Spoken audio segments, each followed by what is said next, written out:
Okay, we are live. Hi, this is William Ramsey. Welcome to William Ramsey Investigates. On today's show, I have a very special guest. Her name is Courtenay Turner. First name is spelled Courtenay,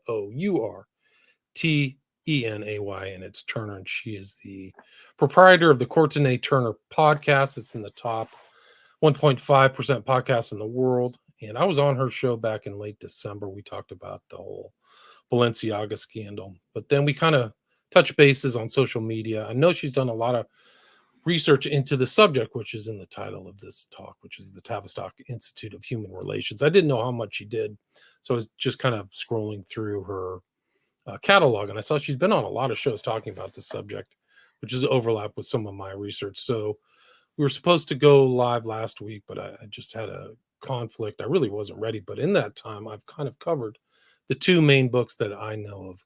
And we're kind of talking in the pre-show about that, which is the Tavistock Institute of Human Affairs by John Coleman, and then the Daniel Estulin book, Tavistock Institute, Social Engineering the Masses.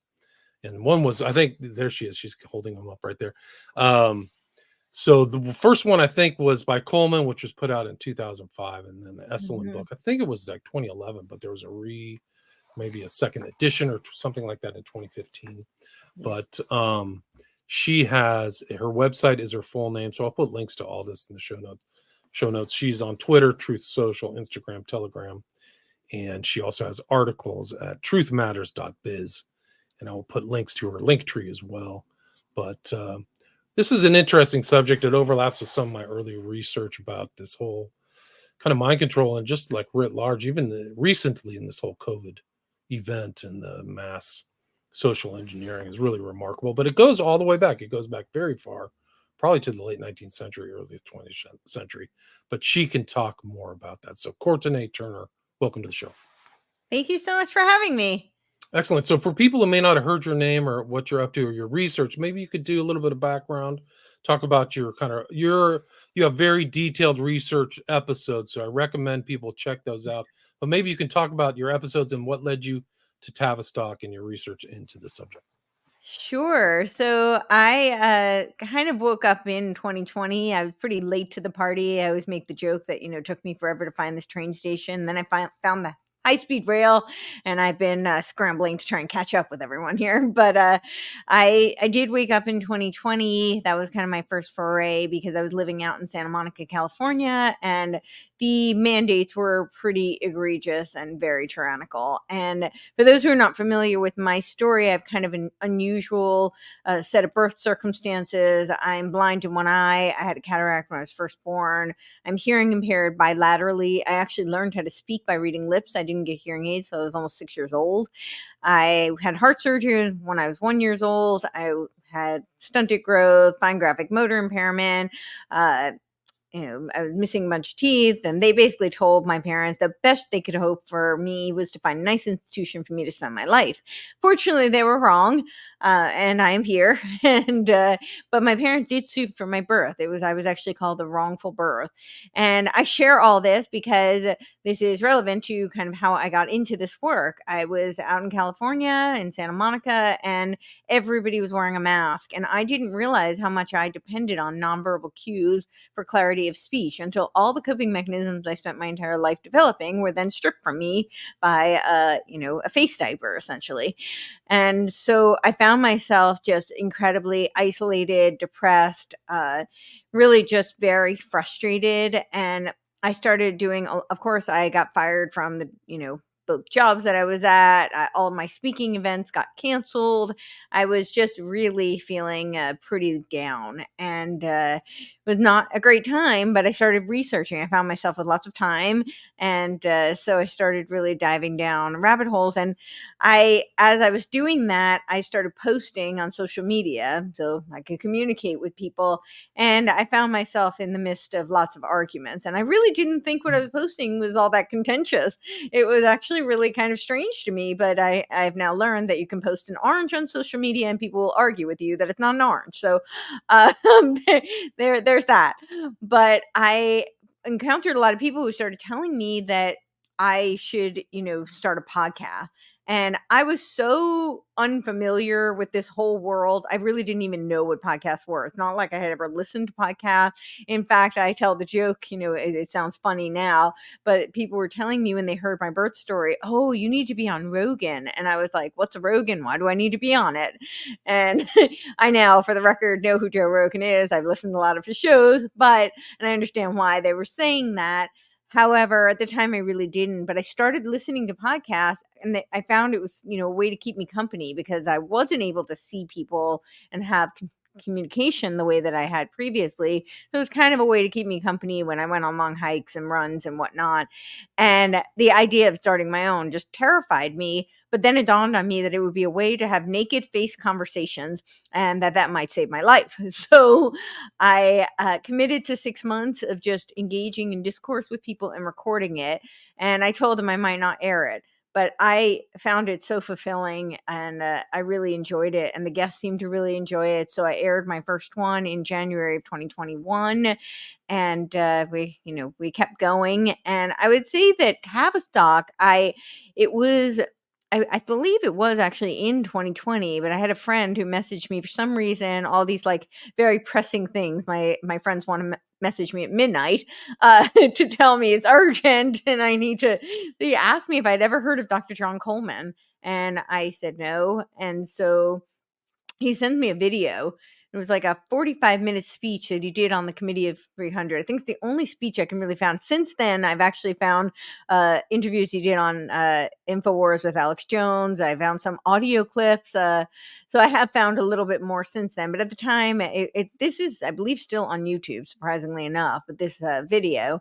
And I was like transfixed and totally riveted. And I started looking for whatever other material he may have written or interviews he may have done. And I found his book, Tavistock Institute of Human Relations. And it was funny because the friend who had messaged me said, watch this and then call me. And we were up till like 5 a.m. discussing it. But I I got the book. At the time, I did the PDF download because it was retailing for almost $5,000. And now I think you can get it on Amazon for about 30. So it's the price has come down considerably. I don't know how much they may have edited it in the process, but they tend to do that. But you can get it for much cheaper now. But at the time, I printed it out and I read the PDF version, and I read it 3 times in a week because it was just so. I don't know. For me, I think it was a big wake up because I had always considered myself kind of, I guess, like an establishment Republican. I was very, and I was always oppositional in the environments in which I was, the milieu I was immersed in at the time, because I grew up right outside New York City, and it was a very leftist kind of, area. I was on the debate team. They were always arguing with me. My position was never never well received. I got penalized in school for my political views. I then moved out after college to California, and I was in the entertainment industry, and it was, much easier to not discuss politics because really nobody agreed with me. And then it was around 2011, and I had joined a group. It was called Friends of Abe. And it was modeled after Friends of Dorothy, because the running joke was that it was easier to come out as a gay person in the entertainment industry than it was as a conservative. And so it was started by Gary Sinise, and this was like a fellowship. That really was the purpose of it, to be a fellowship community where people could, just really talk, because a lot of people couldn't talk in the industry without risk of being fired. And I know that sounds extreme, but that was really the experience that I've heard so many share. So I became a member of this group, and it was the first time I started, really sharing my viewpoints again. And I had a friend who had written a book, and it was all about the Frankfurt School. So I would say this was kind of my first like mini wake up, because I was a philosophy major in college, and I realized that I had been taught about these thinkers from such a different vantage point than what what the reality was and who they really were and what the ideas that they were promulgating. And it was very familiar to me because of just the different worlds that I had been in. The philosophy, I was very immersed in psychology. Growing up, I wrote 285-page theses on dream analysis in high school. My high school actually published my theses. So, I had an extensive background in psychology, philosophy, and the entertainment industry. Frankfurt School was very instrumental in Aufheben de culture, otherwise known as, or translated to, cancel culture. And so that was the first time I started to perceive things in a different way, because I had always said that I was fiscally conservative and socially liberal because it was just more palatable to people, and they kind of left me alone when I said that. Like, oh, okay, I guess we can tolerate that. But then it was really the foray into the Frankfurt School thinkers and understanding the cultural infiltration, Gramsci and we can save that for another day. But But when it I is overlap with this subject. I thought of Gramsci when I thought of Rees, which is the same concept of infiltrating every institution. But please continue. Yeah. No, I agree. And so that for me was the first time when I realized, wait, these two can't be extricated from one another. They're enmeshed, and intentionally so. And so that was kind of where I had a little bit of, okay, that, like, I guess I took like half the red pill. But then when I read the Tavistock book, part of the reason I read it 3 times in a week was because it opened my eyes to just how much of everything I've been lied to about. And, all the worlds kind of converge. And Tavistock is really where the Frankfurt School converges with the Fabian Socialists. The Tavistock was largely founded by the Fabian Socialists, and many of the Frankfurt School thinkers were refugees, like Kurt Lewin was a refugee who was brought into the Tavistock Institute of Human Relations. So I really see it as that was kind of a big wake up call to me. And it was when I first started to realize that my framework of, how I saw the landscape from the political vantage point was not quite accurate. That this really it supersedes politics, and then politics are Right. used, right? Politics are used as a great target audience for marketing. It's to create Right. identities and allegiances so that they can target people to pit them against each other. And really, the social engineering is way supersedes any political type of affiliation. And this is why we have terms like the uniparty, where you realize they're using the Hegelian dialectic to advance the same agenda, regardless of which side it's coming from. It's the culture that precedes the politics, right? So the culture of the Fabians and the Frankfurt types. Maybe it's a good starting point to define those for people who don't know. Some people don't know what a Fabian socialist like Wells is, or some of these other characters, or Frankfurt, but it's like Adorno, Marcuse. So the Frankfurt School actually started, it was right after the Bolshevik Revolution, and Lenin called a meeting between Willy Munzenberg, Antonio Gramsci, and Georgy Lukács.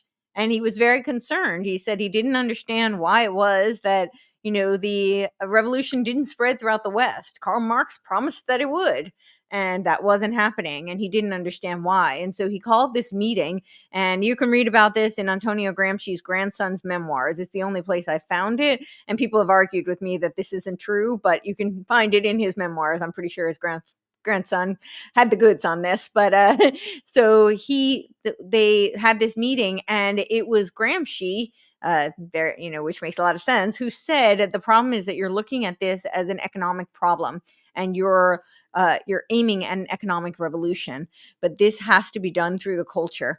As long as people are culturally entrenched and holding on to their cultural belief system, this will never work. You will never see the type of revolution that you're hoping to achieve. And it was pretty shortly afterward that they set up the Frankfurt School in Germany, Frankfurt, Germany. And it was originally called the Institute for Marxism. That's the translation of it. But then they changed it to the Frankfurt School. And of course, later in about 1933, when with the rise of Nazi Germany, most of these Frankfurt School philosophers were Jewish, and so they were fleeing, and they left and they set up the Institute for Social Research in 1933 or 1934 at Columbia University was the first place. Now they have the Institute for Social Research. They all pretty much came to the U.S., right? Mm-hmm. Yeah. So that's the Frankfurt School. So they were all kind of left wing, if not far left, kind of ideologues. They were Marxists. It was the Institute for Marxism. So some of the earlier ones, as you mentioned, Adorno, of course, Marcuse. Herbert Marcuse was the one who wrote the famous Repressive Tolerance, who said we accept everything from the left and we reject everything from the right in 1957. There was Erich Fromm. There was, and a lot of them were very Freudian. Horkheimer. Who else was there? Frankfurt School thinkers, but I could. But you see that bleed over into Tavistock, right? A lot of Freud. But then the Fabian socialists are different, right? Fabian is the Roman general who, like slow infiltration or attrition, was able to beat Hannibal, right? So that's what, and it goes to today. Like people say, oh, it's Fabian social. No, it's not dead. Like the prime minister of a lot of these prime ministers are Fabian socialists, but it goes back to Wells or even before that, right? Wells was, it was actually the American Society for Psychical Research was one, but that was an organization right before. I think that started in 1885, and they helped to found the Fabian Socialist Society. The Fabian Society is what it was called. And yeah, it was people like H.G. Wells. I think Kipling was a member. Later, it's right around the same time, right? 1875 was the Theosophical Society was started. Madame Blavatsky, Alcott, who was tied to the British intelligence. And there were 19 members of Theosophical Society, but Besant was also a Fabian socialist. So you had this organization, and as you pointed out, it was modeled after Fabius, and it was this idea of incrementalism, slow and steady wins the race. This is where Coleman talks about, long range penetration and interdirectional conditioning, and this is very much the Fabian model. So their mascot is the tortoise, modeled after this idea of incrementalism, slow and steady infiltration, and then their coat of arms is the wolf in sheep's clothing. And I think that's a nod to the Hegelian dialectic that they weaponize. Right, I think you're right. Let me see if I can pull that up just so people can see it, because I think it's pretty telling. This is the Fabian socialist. There you go. Thing. And this is it. It's kind of like George Bernard Shaw was a Fabian socialist. Yeah. Right. A think tank aims to advance socialist cause by gradualist and reformist means. And this is from the headquarters of the Fabian Society, is this glass pane. You can see the crest of the wolf in sheep clothing between these guys over a map of the earth. So they had very ambitious aims, right? Full global influence. Exactly.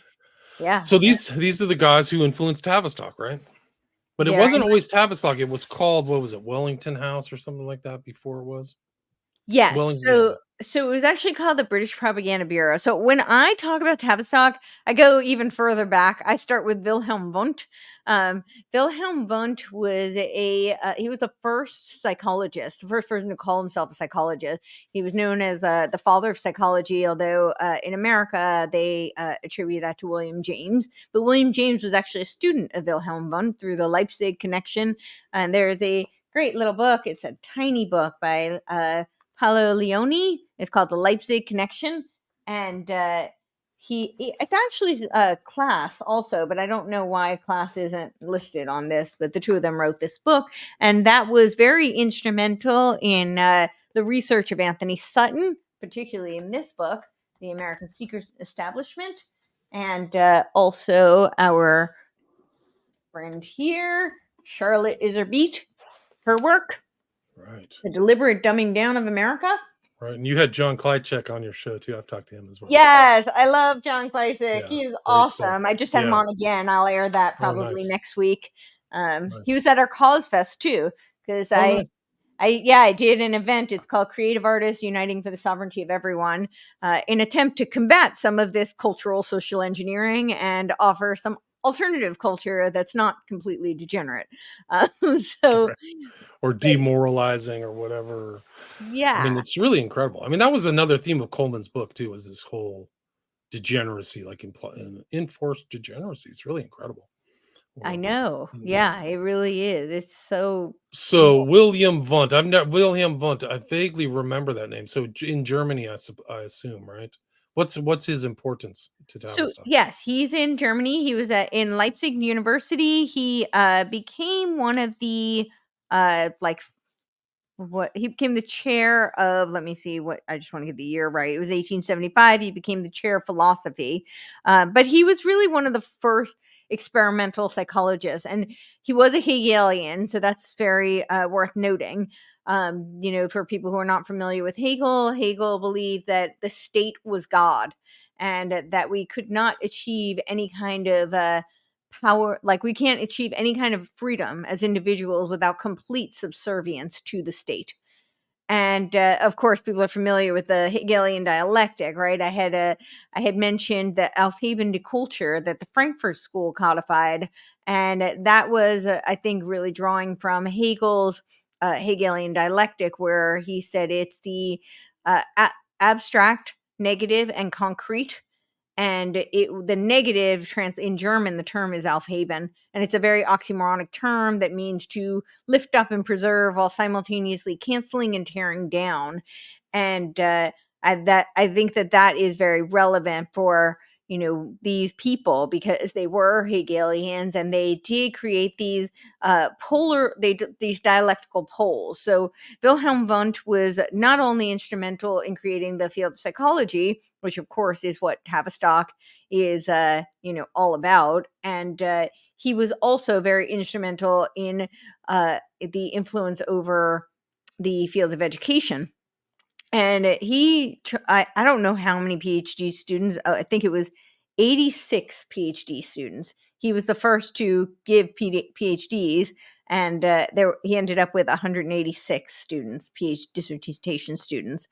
Um, and some of his students are people like Granville Stanley Hall, who was the mentor to John Dewey. And we know what John Dewey's role in the exploitation of the Prussian model of the education system was, and the Hegelianization of education. And Anthony Sutton does go through a lot of this in his book, so I highly recommend that if you want a deeper dive on the connection. He calls it the Americanization of Wundt.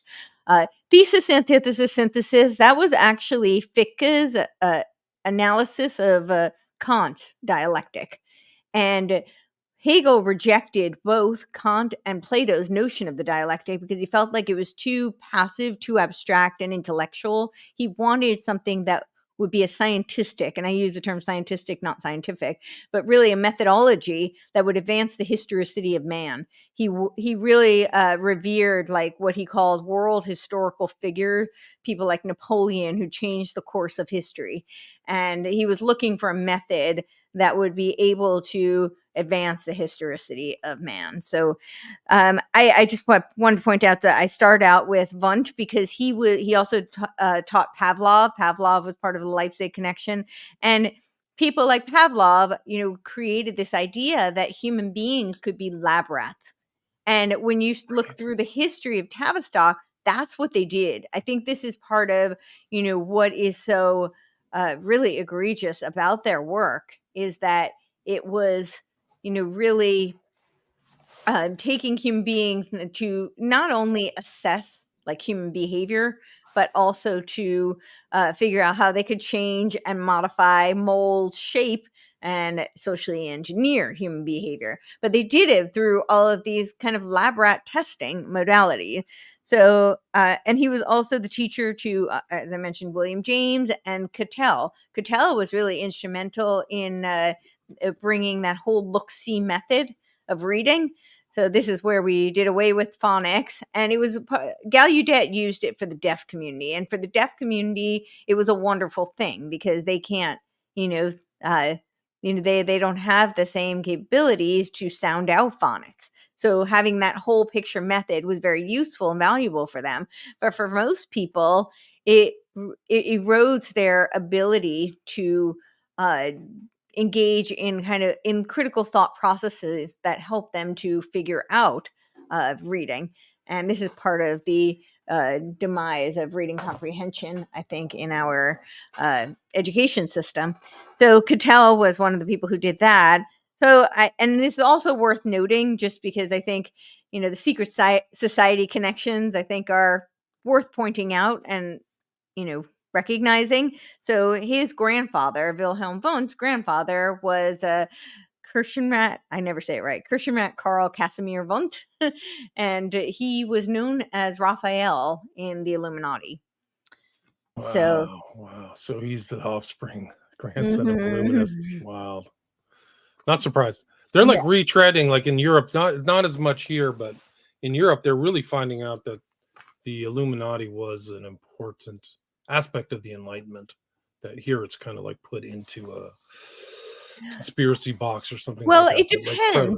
It depends on which Enlightenment, right? We've got the British Enlightenment, we've got the French Enlightenment, the American Enlightenment, we've got the Counter Enlightenment with Kant and Hegel. Sorry, not Hegel. Yeah, I guess I would put Hegel, Marx, certainly. But yeah, the Bavarian Illuminati, and they were actually known, their original name was the Order of the Perfectibilists. They believed that man could be the perfectibility of man through man. It's a very Gnostic belief system. But there's also the Scottish Enlightenment, which was very influential on the American founding fathers. And this was a Scottish common sense realism. This is very antithetical to a lot of the mystical belief system, the hermetic alchemical principles that people like the Illuminati subscribe to. So when people say the Enlightenment is the problem, it's kind of, that's a very broad scope term. And really, which Enlightenment, which thinker are we talking about? Which Right. philosophy is it that you take issue? Right. It's So almost just like saying Bronze Age or something. It's just a stamp for a time where all these people were thinking on different subjects, I totally. think. So Yeah. Wilhelm Wundt, very influential.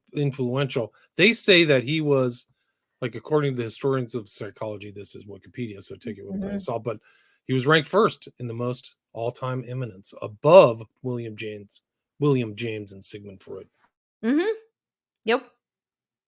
Yeah. He So was he's there. So these people are all studying. He has huge amounts he's very influential to to a the kind of lot of, academic community in psychology. And yes. then And yeah, so he really set up a lot of these, people who became very instrumental in shaping the American education system and the American psychology. And he was really the first to be an experimental psychologist. So now where it was to lend this credibility to psychology as a science, as opposed to it just being kind of this theory, like a philosophy. But I don't really think it's so much. It's a social science. It's really not a hard science, and a lot of it is rooted in mysticism more so than science, or science as we think of it in terms of the scientific method. But part of the credibility really came from this idea of treating humans as lab rats. The Pavlovian method, Skinner, and this is all coming from Wilhelm Wundt. So I like to bring him up. I think he's really important and integral to kind of spearheading all of this. And then we have Freud with his talking cure, and that became one of the signature methods of the Tavistock Institute, or even before it became Tavistock. I had mentioned the American Society for Psychical Research that was founded in 1885. And then right around the same time, we have a little bit later in 1909, the Secret Intelligence service, the which became the MI6, was founded. I think that's worth noting because they really did. You'll see that Tavistock is kind of like, another branch of the intelligence apparatus, the Five Eyes, the Anglo-American establishment intelligence apparatus. And then we have 1914, and it becomes the Wellington House. And so they always do this. It's under the guise of defense, right? I always make the joke that if they put a D in front of it, they get a carte blanche like Black Ops budget and they can do whatever they want. And as long as they put a D in front of it. And that's essentially what they did here. So the Germans had a German propaganda bureau. And so they decided that they had to have a British propaganda bureau. And so this was at the Wellington House, and it was in 1914. This was to garner acquiescence primarily from the British and the American populace to engage in the First World War. And surprisingly enough, they did not want to engage in the First World War. At the time, it was called the Great War. They didn't know it was going to be the Second War. But although I have some questions about how much of that has been planned, but it certainly seems like they've got agendas there. But it was initially under David Lloyd George, who was the Chancellor of the Exchequer. I never say that well, Exchequer, but he was given the task. Exchequer, maybe Exchequer. Exchequer, that's it. Exchequer. Yeah, Exchequer. So he was given the task of setting up this British War Propaganda Bureau, which was also colloquially at the time known as the Lie Factory. So, but he set it up, and then he appointed his a fellow liberal writer who was Charles Masterman, and to what the first thing that they did was Masterman got 25 literary figures together, and many of them were Fabians. It was the people like Rudyard Kipling was invited, but the writing says that he wasn't able to attend, but H.G. Wells was, and of course H.G. Wells we know was trained by Thomas Henry Huxley, who was known as Darwin's bulldog, and then he was the teacher to the Huxley brothers, Julian and Aldous Huxley.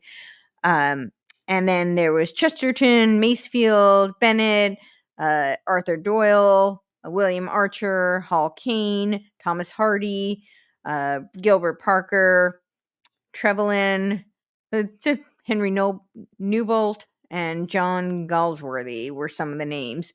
And they wrote almost 1,200 pamphlets and books and literary works, and they kept the whole operation secret until 1935.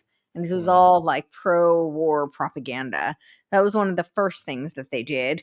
So it was this propaganda bureau. And then, of course, they had Lord Northcliffe, who was the owner of the Times and the Daily Mail, and he was put in charge of propaganda that was aimed at enemy nations, while Robert Donald, who was the editor of the Daily Chronicle, was made the director of propaganda aimed at neutral nations.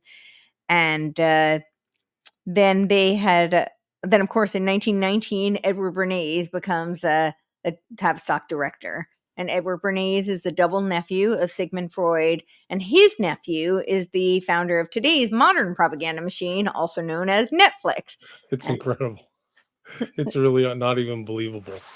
But yeah, Bernays is all over the place. There's a picture of Bernays in my slides we'll get to of him with Eleanor Roosevelt. Yeah, but he was around. He made it past like post-war. His influence was like 40 years, right?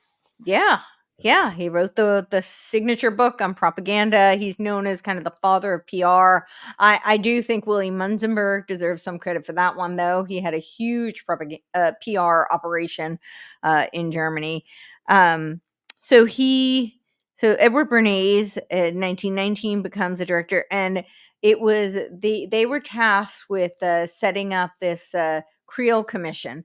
So George Creel, who then later does all these pictorial ads, later in World War II, he had the Beat the Promise ads, the Uncle Sam Wants You ads, and he did like 4-minute videos, all trying to recruit for the war and recruit both the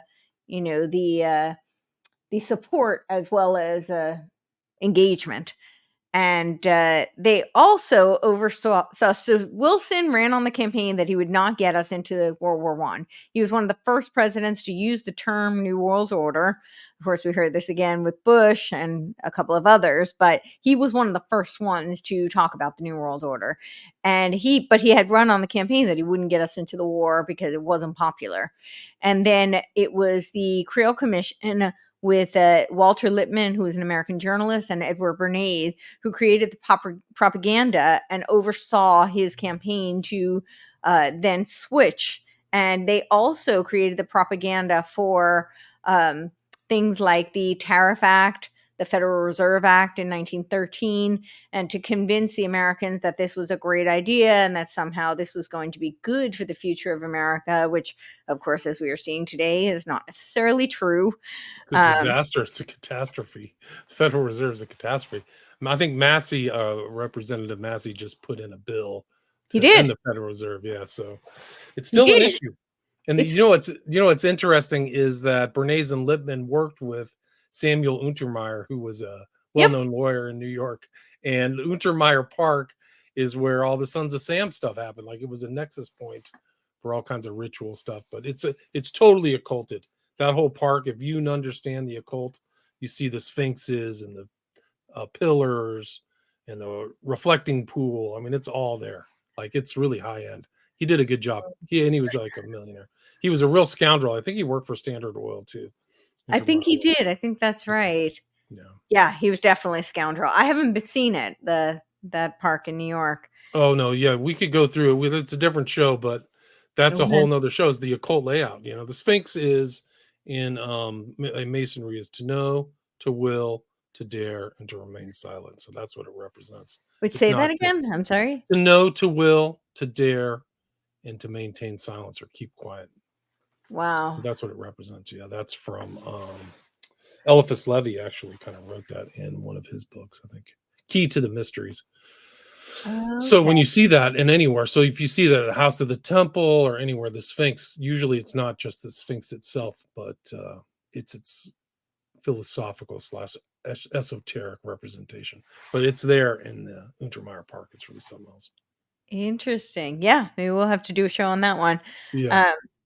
And so in 1917, they set up a polling, which Edward Bernays himself says is manufacturing consent. So they started that whole process, which we see that today, where they give you all these polls like for the elections, and so much of it is propaganda. So they were really behind that, and then so like Bernays says, those who manipulate the unseen mechanisms of the society constitute the invisible government, which is the true ruling power over the country. So so it started out as a propaganda bureau, and it wasn't until 1920 that it became the Tavistock Clinic. And it's worth noting again the occult connections to this, because the donation for the Tavistock building, which was designated for doing shell shock therapy research, on the post-traumatic stress of the soldier, this was donated by the Duke of Bedford, who was the 11th Marquis of Tavistock. And he was related to Russell and Taft, who created the Order of Skull and Bones. And Taft was also related to our President Taft, but yeah. Wow, crazy. So yeah, those occult connections are there. There's no question. They're there. This is the Untermeyer Park. It was formerly his estate. Imagine this guy figuring out the Federal Reserve, walking under two sphinxes with the twin pillars all over the place, like twin pillars. Like, that's a whole nother show. But yeah, the guy was something else. Yeah, for sure. Crazy. So the clinic was established under Hugh Crichton Miller, with several other donations, and you hear different names, like Coleman talks about the Astors and the Rothschilds, the Rockefellers. It seemed the Royal Crown. It seems like there were many of the usual players involved in the seed funding for both the Wellington House and then the Tavistock Clinic. And of course, later for the Tavistock Institute of Human Relations, that actually came from a specific grant by the Rockefellers. Wow. So, the usual suspects, right? Yes. The usual suspects.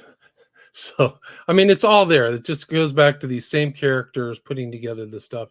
And really it's kind of MK Ultra, where they got the best psychologists of the time, right? So they got Rees, they got Lewin, they got, all these guys to do their thinking for them to kind of solve the problems. It was interesting too, because people don't know this guy Rees, but he literally said, Rees wrote, "We must have mobile teams of psychiatrists who are free to move around and make contacts with the local situation in their particular area." So, like, he's speculating like how to solve problems is like parachuting in groups of psychiatrists or psychologists, which is all over the events of post World Yeah, War II U.S. Yeah. he wrote Shaping Psychiatry by War, right? And he became the deputy director of Tavistock in 1926. And he's the one who talks about how we should create fifth column, the psychologist should be the fifth columnist. He says we can therefore justifiably stress our particular point of view with regard to the proper development of the human psyche, even though our knowledge may be incomplete. We must make it permeate every educational activity in our national life. The education system and the church, public life, politics, and industry should be within our sphere of influence. If we are to infiltrate the professional and social activities of other people, I think we must imitate the totalitarian and organize some kind of fifth column activity. If better ideas on mental health are to progress and spread, we, as the salesmen, must lose our identity. Let us all, therefore, very secretly be fifth columnists. And that's from Mental Health, Volume 1, November 4th. Oh, number 4, October 1940. Sorry. Yeah. It's incredible. It's incredible. Like, we're just going to do it, you know? And like, that was the whole thing. And like, he knew of the whole concept of how war shapes society, right? Shock. And then, you can drive the majority. I mean, he used words like psychosis, like driving people to psychosis. So he Yeah. knew that, right? Yeah, it's incredible. They were calculating the breaking points of the soldiers, and then they realized that they could not only calculate it, but once they figured out what the breaking points were, they could create them, which is pretty sinister. They could create the breaking point, but then also be the one to cure it too. So they were kind of like the poison and the cure, right? He was thinking on those kind of lines. Yeah, Like, well, it depends on your definition of cure, I think, but right. yeah. Good point. Yeah. Very Yeah. well said. But that's what's really interesting is that this stuff was being done, in the 30s and 40s. So they were really, I mean, this is Tavistock. So it's This all is kind of secret. Yeah. This is Tavistock, and it was all being done. I mean, it was being done 20s, 30s, 40s, and then of course in the 30s we have the whole psychiatry of radio study that was done on H.G. Wells' War of the Worlds, right? The invasion from Mars experiment, and that was really October interesting. 30th, 1938, correct? October 30th, 1938. Coleman marks that as a very 1937, I believe. 37. Okay. Yeah. Mm-hmm. He marks that as a very important part in the whole Tavistock development, right? He does, and it's interesting that Cantrell, who was running it, was actually roommates with Rockefeller at Dartmouth, and he did this whole experiment, and the Rockefellers wouldn't let him publish it for a few years. I think it was 2 years before they let him publish it, and I'm not sure why. Coleman doesn't say. I haven't really found anything that indicates why they didn't release it for a while. But I do know that they wouldn't release it immediately. And then they later, through Fred Emery, they published the working hypothesis on the psychology of television. The psychological after effects of television are of considerable interest to the would-be social engineer. That was Fred Emery, who, he was working on. He very much developed a lot of Bian's work. Wilfred Bion became his theories became the offshoot of the Tavistock in the United States. It was the A.K. Rice Institute in 1957 that was set up, and that was Rioche and Kenneth Rice who had started that, and that is. That was kind of the official headquarters of Tavistock in the United States. They have many now, but that's kind of the public out-facing headquarters. Right. So it's almost for people to understand Tavistock is headquartered in London, but it just had offshoots and influences through different front organizations and things like that. So it's emanating from there, but its influence is really supranational, right? I would agree. Absolutely. Definitely supranational.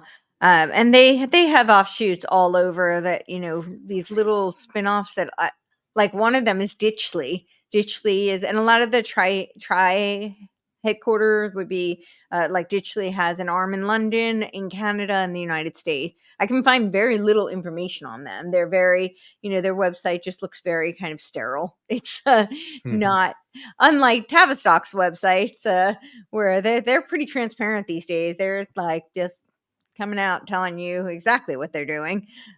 So, but Ditchley, I can't find a whole lot on. It's a little bit more covert. So, but they do work through organizations like Ditchley, and yeah. But that was 1933. The Rockefeller Foundation president Max Mason and other Rockefeller financiers assured that the social scientists would concern themselves with the rationalization of social control and the control of human behavior. And that's a direct quote. Yeah, so they went through a lot of changes kind of during the 30s and 40s. I don't know all the details yet. I'm starting to dive into it, but it was around that time that Wilfred Bion led what was called Operation Phoenix. This isn't Operation Phoenix from the CIA. This was Tavistock's Operation Phoenix. And it was a whole restructuring of Tavistock, but they were learning from war. So it's really interesting. I'm sure you come across this too in your research. It's like the more you study about wartime, the more it seems like war is kind of a cover for doing a lot of this research and experimentation. That unfortunately later seems like it gets weaponized. I mean, the whole book, Shaping Psychiatry Through War, seems to indicate that it just in the title. But Wilfred Bion, they led this whole it was the Operation War Boards, Operation Selection War Boards. And Trist was on this committee. And so they created like this invisible college, which I think I haven't found this connection quite yet, but I think that's what was the like secret. What is LaRouche calls it, like kind of this um his like a secret back pocket. I don't remember what he called it, but that Churchill had as his like secret army, and it was Tavistock, and I think it was actually invisible something. They called it the Invisible College. college. So Yeah, something like yes, this was Tavistock's Invisible College, and they have it right on their website, not on this website. And maybe it's on this website. There's a couple, because there's the Tavistock Institute, then there's Tavistock.org. There's all sorts of different branches, but they actually go through the history and they talk about the Invisible College, but they don't make that connection that it was but I think that was the same that Churchill worked with. And so this is part of this whole like restructuring using the wartime research. So Bion then restructured all of the organization, and they took a lot of the testing and the methodology they had learned through the war in order to bring it in under the umbrella through Tavistock and restructure the entire organization. And some of the testing, like the war board selection testing, is a lot of what got utilized throughout the military, through the United States military, through the British military. A lot of how they select people. I can't prove this either, but I suspect it. I think it's part of where they came up with their whole mice to rascals. This is right off the CIA website. And so MICE stands for, are you familiar with this? No. Okay, so MICE stands for, this is how they recruit assets, but they later realized that rascals was a better acronym and a better methodology. But MICE stands for money, ideology. The C is double entendre, which is coercion or compromise. And then the E is ego. Interesting. And this is part of how this was used through the OSS, which later became this. And this is right off the CIA website that I got this article. And I think that a lot of this came out of some of the Tavistock work through the Office of War Board Selections, because they were doing all this testing on what they called intelligence. This is what they were saying, but they later said that it's not intelligence the way we think of it. They were talking about a lot of like social intelligence, and people who would make good leaders. But when you have to understand that when Tavistock's talking about leaders, Kurt Lewin, who was one of their directors, Kurt Lewin was actually a Frankfurt School refugee, who then went on to become a director of Tavistock. And he started the National Training Labs, which is also the National Education Association, is part of the National Training Lab. And I'm still confirming this, but I'm pretty sure that some of the seed funding for National Training Labs was through the ONI, the Office of Naval Intelligence, the United States Office of Naval Intelligence. But the National Training Labs is where Lewin created something called topological social psychology, right? So it was all about the environment. And he felt that, well, human nature may be a certain way, but we behave differently in different environments. And so what can we change? We can change the environment. I bring this up because I was saying when you have to take into consideration when they're talking about leadership, they're creating change agents. And part of Lewin's whole research was around creating change agents. I don't have my book on the National Training Labs, but they had journals, but they also had several books that they wrote, and they talk about creating change agents specifically. And a lot of how this is done is through sensitivity training, right? So they essentially brainwash, and in their journal, they admitted that sensitivity training is brainwashing. Wow. And if you look at there is a CIA document on sensitivity training, and I've read it in my show on sensitivity training. I actually read through a lot of this document. You can pull it off the CIA website, but they talk about how they would really like to do some testing to prove the efficacy of sensitivity training. If this is really an effective way to Wow. resolve conflict. But the problem is that it's a little bit too reminiscent of Chinese brainwashing. And I think they were alluding to the Maoist struggle session. They don't say that, but they say the Chinese brainwashing. And Wow. they conclude by saying, so therefore, as much as we'd really like to conduct this, test and see how effective it really is, we can't, because we can't risk putting our military through that kind of harm and brainwashing them. And this Wow. is just But they know, they probably know at this point, but it's operational because I think like if Gina Carano or whatever from Disney, they put her yep, through a brainwashing technique. I yep. think they kind of gave her the zap too. Like I think she went through the stress of it. Like it affected her career, her personality. So you see this in action today. It's not a Oh joke. yeah. This Yeah. is, but sensitivity training, and this was really like, I mean, the National Training Labs was in the 40s, and this really like, to, took way. And yes, well, it's directly connected to Esalen and the Human Potential Movement. That's why it's directly connected. That's Right. another offshoot of Tavistock. And we can get to that in a I minute. But think Coleman mentions that too. He just says these are part of this whole network. He mentions Murphy at Esalen and all these oh other yeah. people. Yeah, Michael Murphy and Richard Price, and this is and of course there's Maslow, who was part of Tavistock, right? They're all intertwined, and it does look like Esalen was working with the CIA. There's actually a document on the CIA website. I read this one also, and it's called the Esalen Hot Tub Diplomacy, and it was all about relations with the Soviet Union, and that's the gist of it was that sex, drugs, and rock and roll are going to create world peace, and yeah, that's Right. basically the gist of it. But it's called the Right. Esalen Hot Tub Diplomacy document. It's really nice. I don't know if you've been by there, but I've taken that trip up Highway I have. 1. It's Yeah, a it's beautiful. It's it in a is. great spot. Yeah, but they won't let you in. I tried to go in to look around. They say, Oh, I Joe, did a retreat there with my oh, mom you did? Oh, nice. So, well, years there and you years go. ago. Yep. Yeah, it's Um, beautiful. And have you ever heard of the nine? Did they mention the nine? Because Murphy and his cohort, he co-founded it with another guy, but Price. they say they were Price. They said they were in contact with discarnate entities, is one way to put it. Oh Have you yeah, the heard that? ninth. Yeah, the Yes. ninth. Yeah, yeah. So everything is so intertwined. I just released yesterday an episode I did on World Invocation Day, which is today, by the way. Oh wow, Yes, World Invocation Day. So it looks to me like they're trying to summon the Antichrist. Uh, wow. they talk about invoking Christ, the Christ, but it's not Jesus Christ.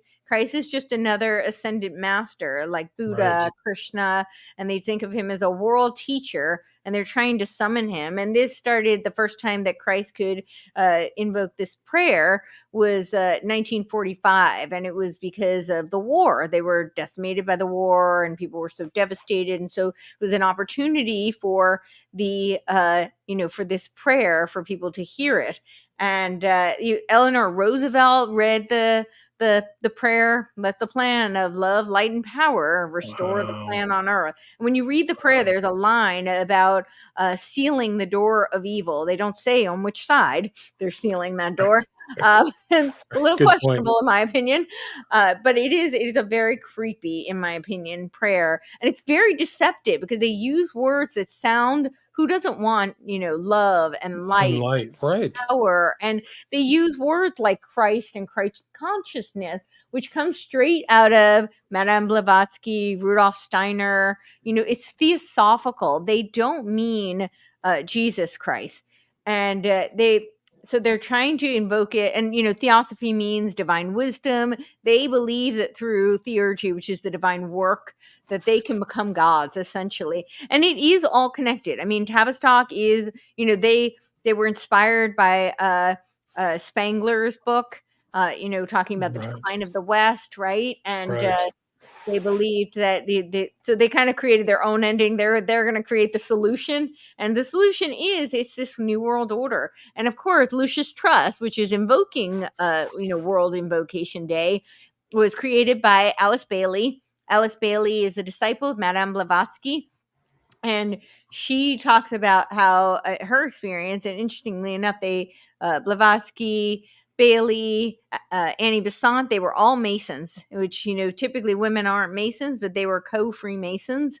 Some of the few women who were. Alice Bailey later marries Foster Bailey, who was a Freemason, and when she was a little girl in church, she was an Orthodox Christian. She was raised Orthodox Christian. I believe Madame Blavatsky was as well, which is interesting. They both rebelled, obviously. Blavatsky herself Right. says that theosophy welcomes all religions of the world, but diametrically opposed to Christianity.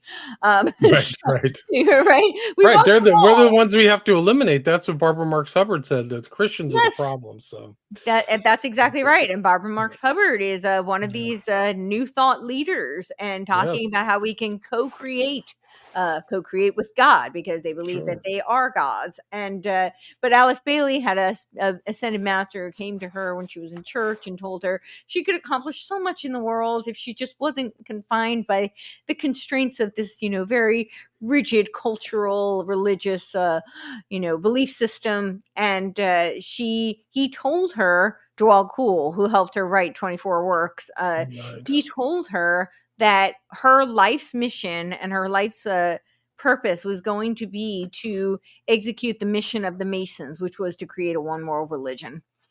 And so he told her this, and that's pretty much what they did. If you look at Lucius Trust, it's what it looks like. And it does look to me, now this is my commentary, but it looks like that religion is Luciferian. But it is, Oh yeah. right? It is No definitely. question about it. I mean, Lucis. This is the Lucis Trust website. You can see the Lucis. It's very small, but that icon right there is Well, in Lucis.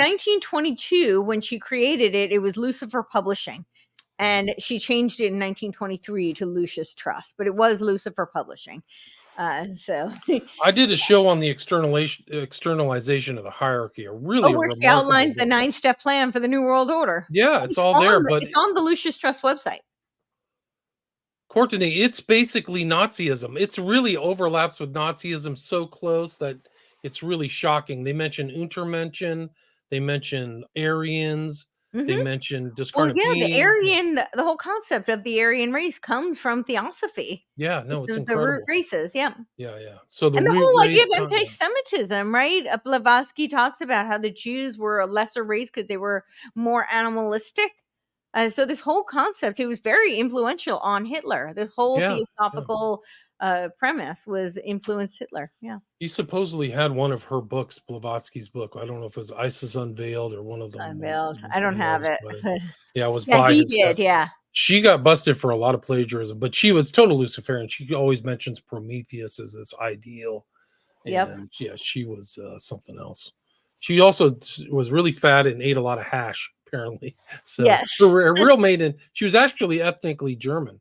That was her married name was Blavatsky. Her Right. last name was von Hone. I've done a lot of research on that, but On yeah, her. this And she was Lucis Trust, influential yeah, on Aleister Crowley, and he was absolutely, a British intelligence asset. no I have question. trouble reading him, though. He's just a little too gross. Heavy jargon, really gross, very sick-minded.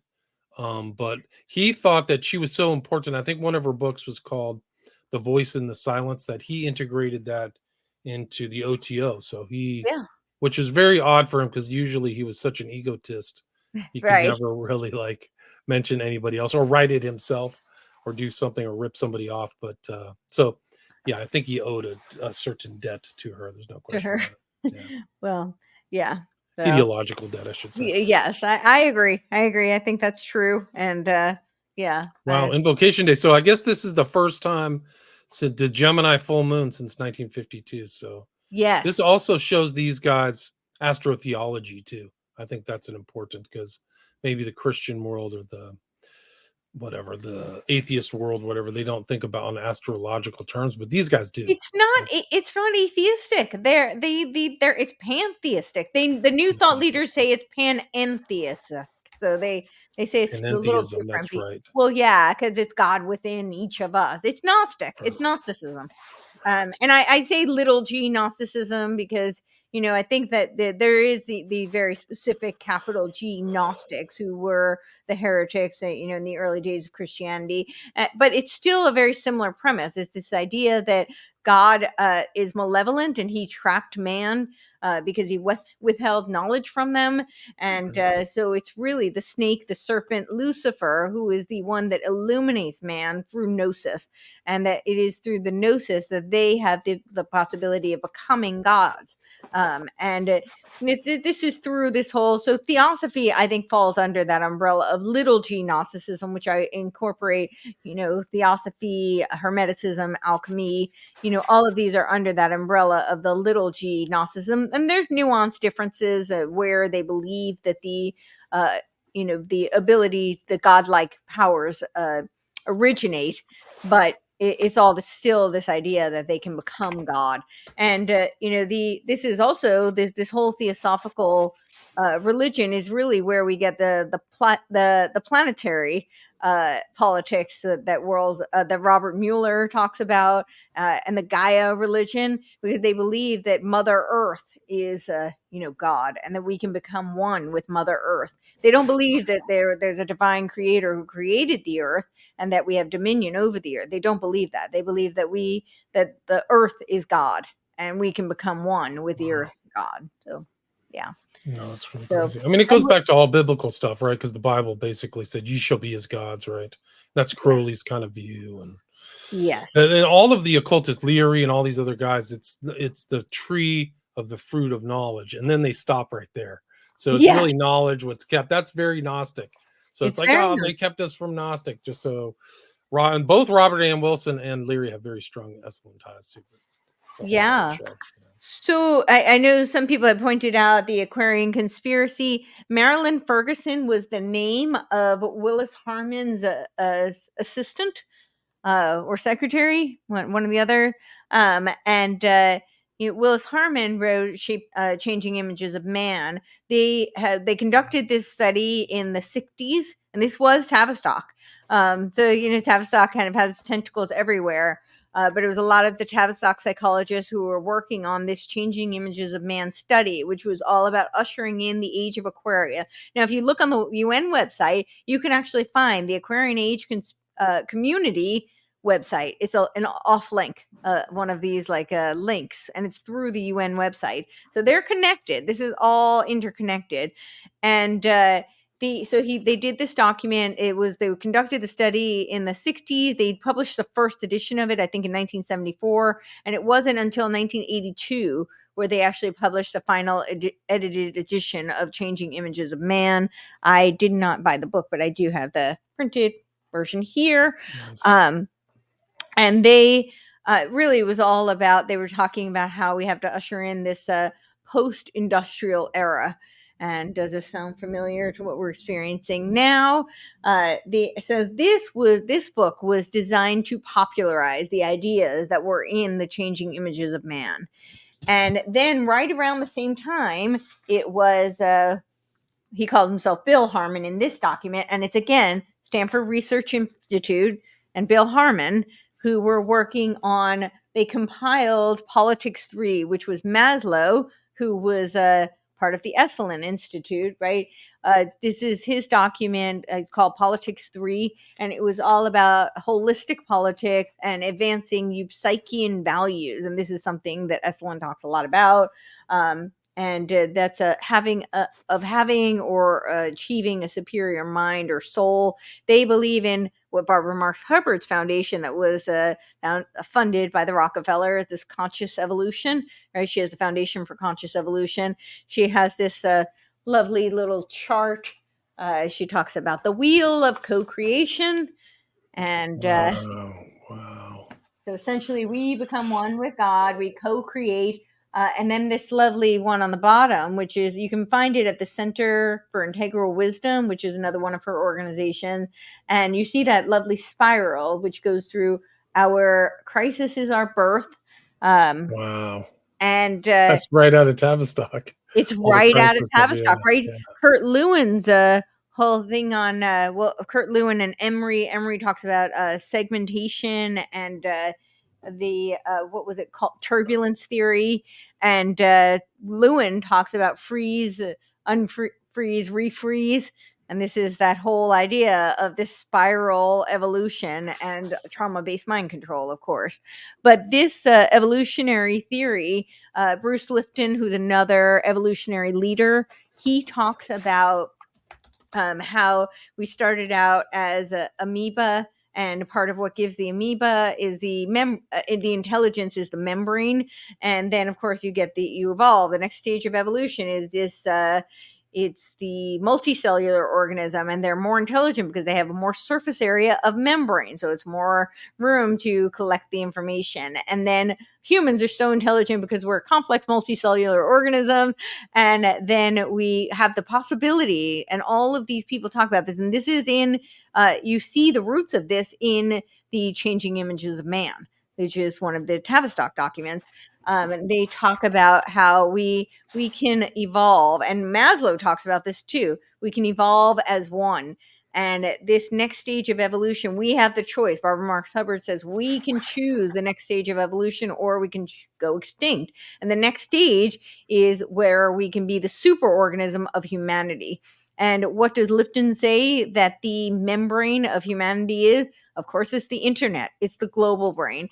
Or as Ray Kurzweil says, the singularity is near, although his new book says the singularity is nearer. And the spiral, again, this is the Hegelian dialectic, right? The same model. And my opinion, I think what we're looking at is a Gnostic Jacob's ladder. They believe that this co-creation is how we can become God and transcend. And it's really this transhumanist world. And if you've read the documents of the UN 100, they talk about the AI world society. And of course, that is the virtual world. So it's not just the Hyborg mind. It's like, it's all encompassing. It is the internet is the global brain. And that seems to be where this is all directed. And when you look at Tavistock and what they're doing now, they talk about this. They have all these workshops on, understanding the internet. And these are the same people, these Tavistock psychologists, the same people who attended the Macy conferences on cybernetics. Yeah. Right? The Macy Foundation. I've done a lot of shows with Dr. Hans Uter about the Macy conferences, and it's an adjunct to kind of this same subject. Same people. Mead, Bateson, same characters, yeah. Yep, same people. And stuff, so that when you look at Tavistock's website now, they actually say, this is so crazy how like transparent they are. They say, Gnostic Reticulus, now is your time. This is the awakening. Wow, really? I know. On their website? Wow, let's see if Gnostic pops up. Gnostic Reticulus. So reticulus, like in biology, is kind of like the net that creates the structure. And I think what they're saying is like the Gnostic architects of society. They're the people who are creating these structures for for social change. There it is. Just like you said. You found it? Wow. Yeah. Oh, I'm sorry. Let me bring it up. Pull it up. No, it was there. There it Wow. is. Yeah. To awaken to a new knowing and integrity and courage to do what you say and live what you know. Awakening is the process by which we begin to see, hear, and feel clearly about ourselves, our organization, and our communities as purposeful, interconnected, and resourceful. Gnostic Reticulus, this is your time, our time, your hour. Yeah. That's so incredible. Can't make this up. No, you cannot make that up. And And that's of kind of the course, scary use of the word awakening.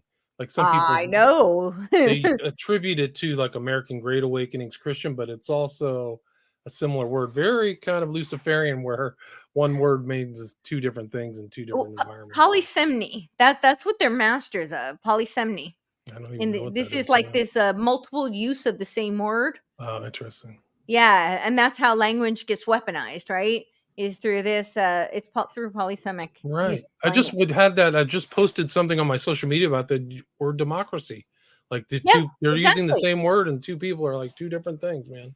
Yep. It's not what you think. They know the public has that wrong. When they say democracy, they mean revolution. That's really Yeah. what they mean because it's Yeah. mob rule. So it's the power of the mob Yeah. to The create power of the revolution, proletariat or whatever. Yeah. right?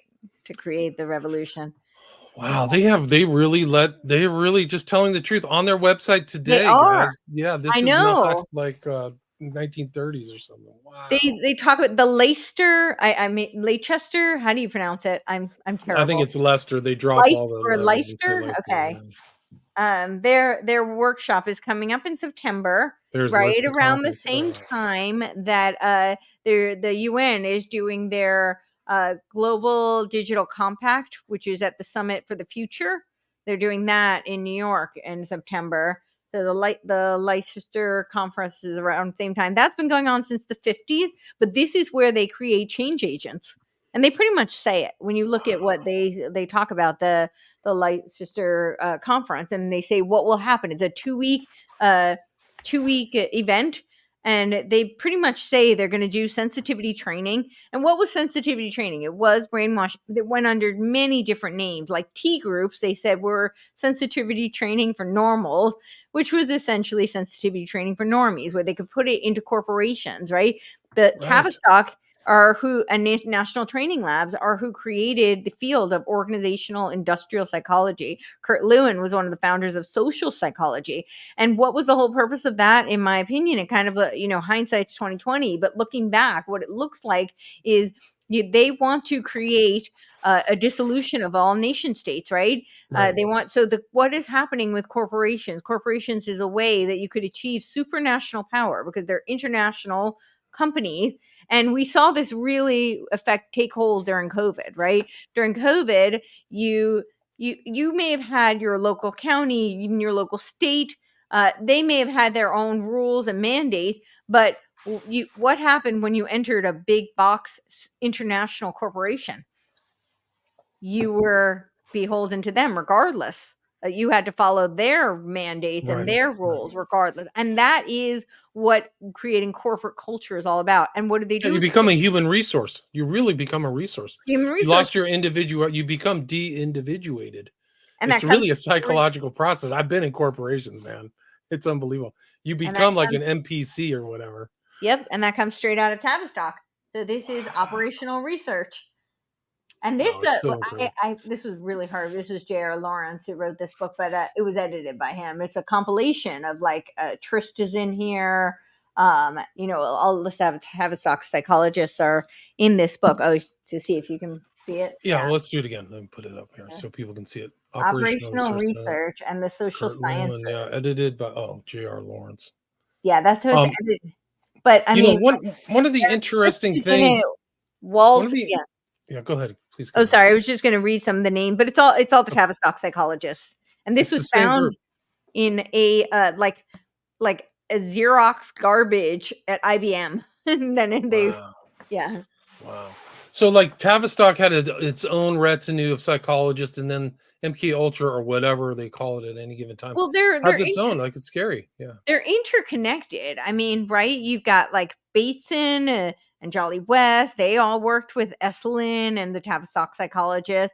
I don't think personally that I don't think MK Ultra could have happened without all the research that Tavistock and Oh, I don't think so either. Malsley No. Hospital at Mapother they were doing, and Mapother and Tavistock Medical Clinic actually merged in. I can't remember if it was the late. I think it was the early 30s when they merged. But they work directly. So one is doing like insulin shock therapy. The other one is doing, essentially trauma-based mind control, doing the shell shock therapy research. It's incredible. No, there's no doubt that the MK Ultra is not 1953. It goes way back, even before like the history of hypnosis and all this stuff. But it's Oh yeah. really was just a modernization and technocratic approach to those themes is really it. Included all that stuff from Tavistock and World War II research and stuff like that. But people, and I just want to make a point, people in corporations kind of have this liminal dread or liminal feeling that like something's off just being part of this as being part and what they have to do to make the money out of being in a corporate culture.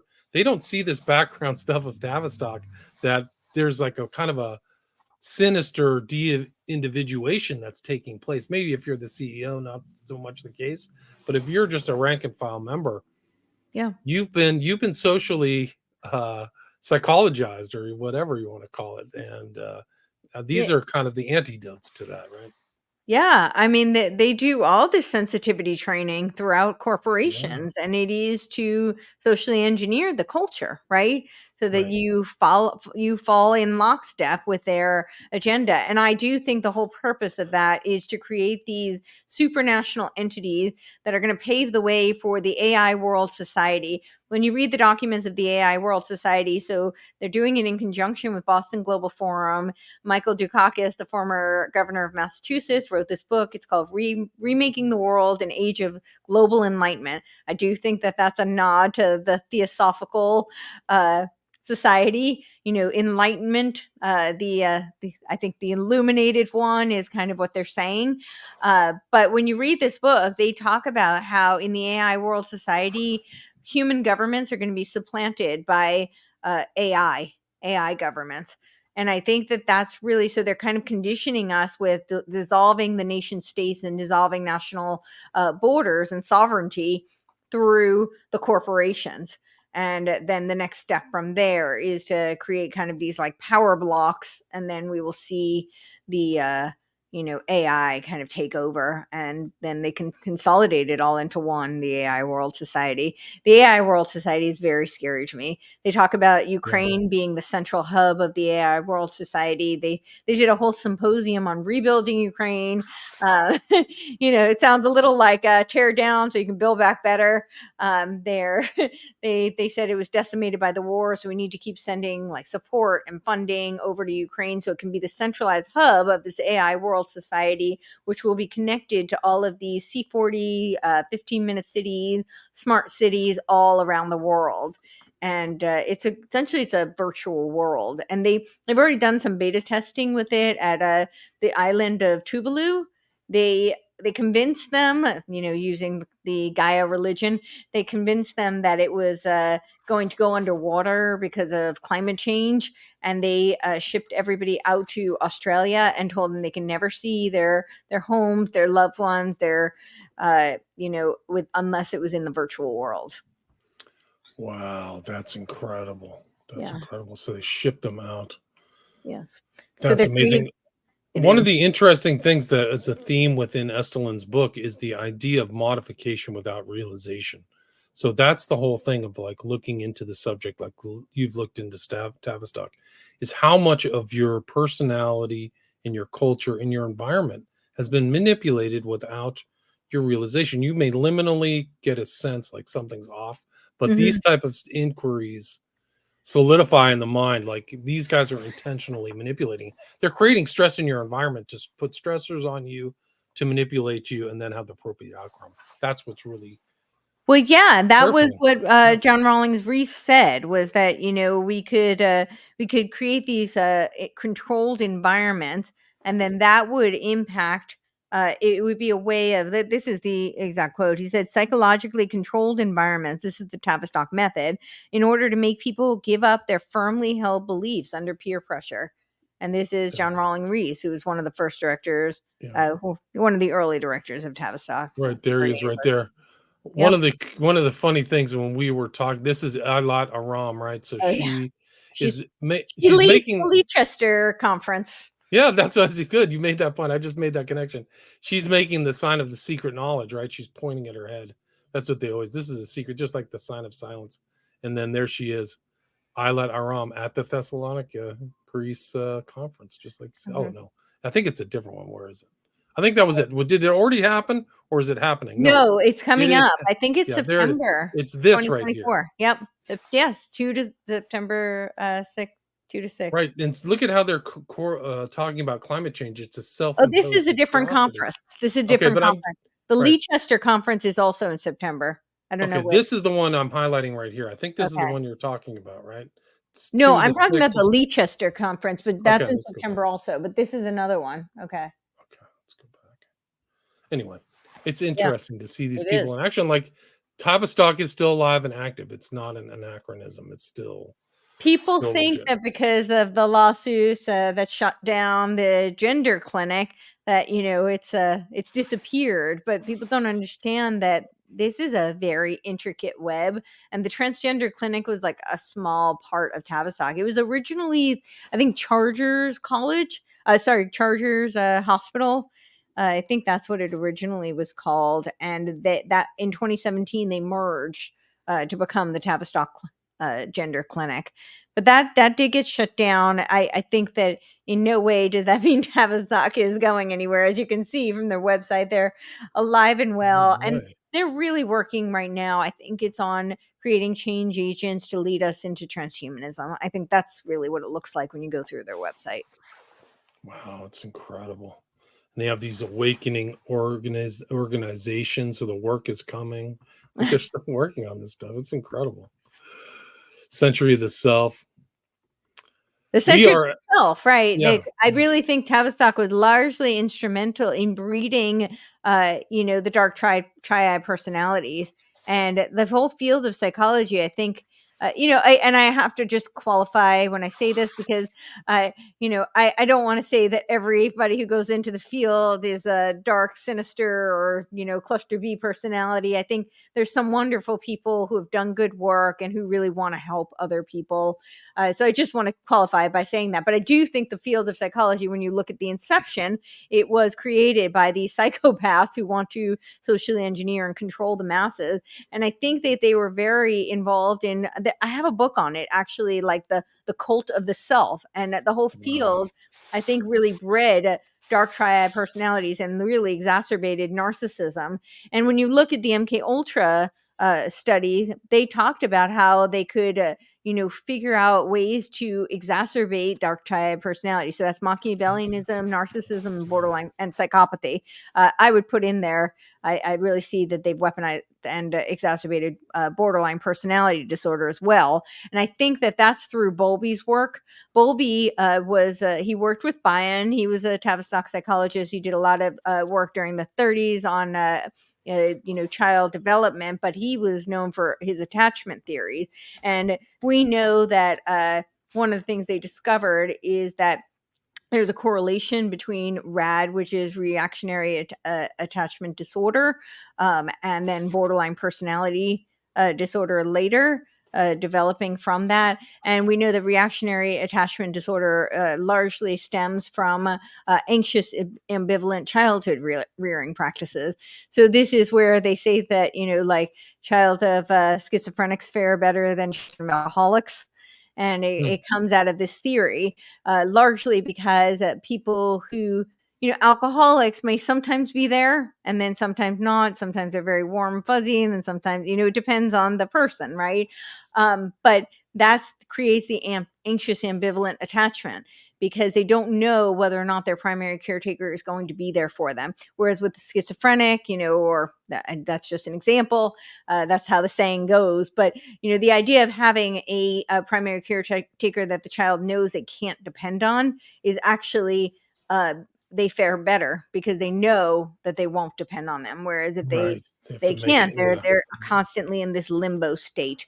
So Interesting. all this to say that I think that knowing that, they've been able to create and exacerbate borderline personality disorders. But I think they've really, I mean, we see narcissism, and narcissism is so essential for this Gnostic belief system, right? To believe that we could become gods, which they really need people to subscribe to in order to create this transhuman world that they're looking to. Sorry. I mean, it goes in. The thing is, what's really scary is you're kind of born into this Tavistockian world, right? And the manipulation and things that have already been researched even before you and I were born, which is really scary. But Courtney, we are almost at the 90-minute mark.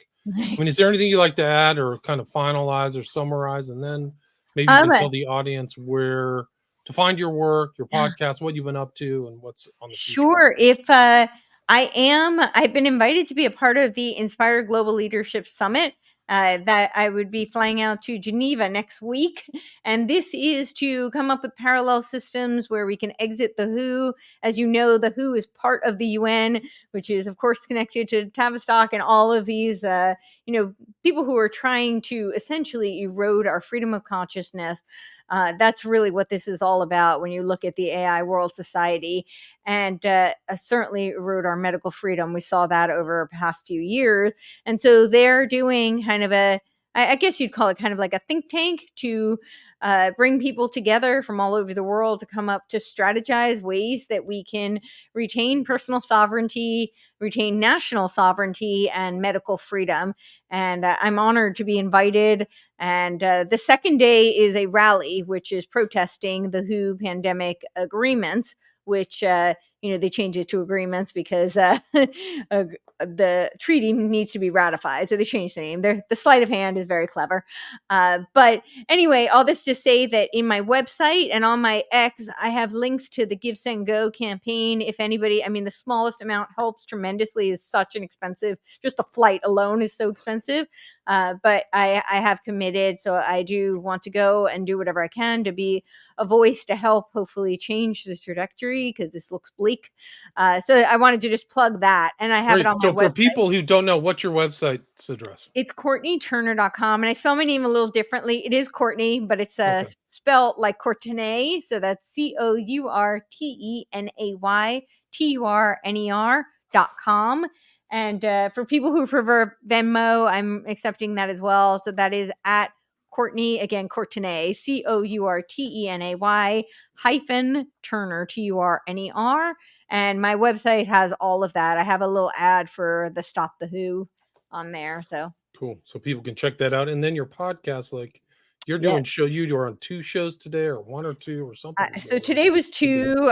Some days it's 5. It's been crazy. I think last week we did 16, but I'm going to be traveling for a lot of June. So we have a couple of conferences, and I'll be doing media coverage there. So I kind of front loaded, but we've definitely, I think in the past 3 years, we've been over 400 episodes. That's interviews, nice. But I also do the radio hour, which is like a 1-hour lecture style. I do kind of a dive on a subject. And then I also do a show with Dr. Lee Merritt, and we call it The Dangerous Dames.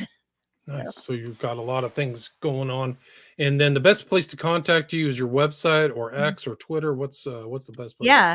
So Twitter at Courtenay Turner. My website, you can email me through the website easily. I'm on Instagram, pretty active there also. I showcase more of my fitness stuff there and personal stuff, because they're just terrible with the shadow banning and censorship. So, yeah. Understood. So I will put a link to all that stuff. I have your links and a link tree so people can check that out. And I do recommend people listen to your podcast. Great kind of subjects, guests, and information. And again, today we talked about the Tavistock Institute of Human Relations, and the guest was Courtenay Turner, but name spelled COURTENAYTURNER. So thanks so much for your time, Courtenay. Thank you. Thanks so much for having me. Happy trails. I hope you have a safe trip to Switzerland. Thank you. All right. Stay there. Okay.